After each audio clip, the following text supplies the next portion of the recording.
I'm also an ex-Shia, an ex-Muslim Shia. It started at a very young age. My grandfather, he was very abusive to my mom, and she ended up meeting up with my father. But it turns out that my father was also very abusive, and he started beating my mom. We ended up fleeing from Toronto. She met someone. That man became that father figure in our family and became super violent. He was a radical Muslim, and he would just beat us, hit us for absolutely no reason. And so that lasted almost 12 years. At the age of 14, I figured since I can't get rid of him, might as well become a more radical Muslim, and maybe that's going to just connect me better with him. I told my mom, the money that you're going to give me, I'm going to use it to buy books to read about Islam because I want to become an imam in the future. I thought I was going to find my answers in Islam. And the more I read about Islam, the more I felt disconnected from not just God, but everybody else. And that peace that I was long seeking for, I couldn't find anywhere in Islam. Every time I went to sleep, I would see demons in my nightmares. And my biggest fear was that I'd sleep and die in my sleep and go to hell. My room was infested by demons. I go to sleep one night and I saw a vision. I saw myself actually laying in a bed and I was paralyzed.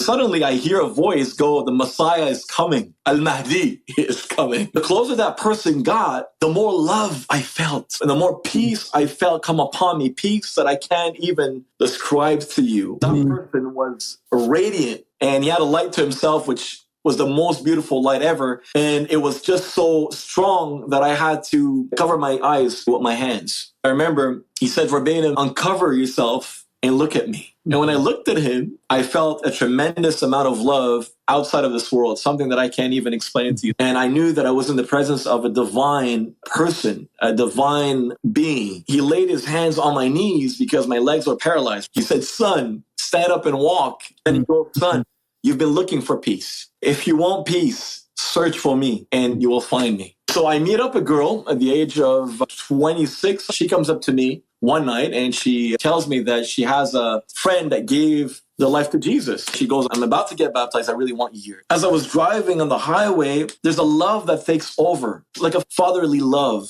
And all I saw is a cross. I saw a red cross and I was crying.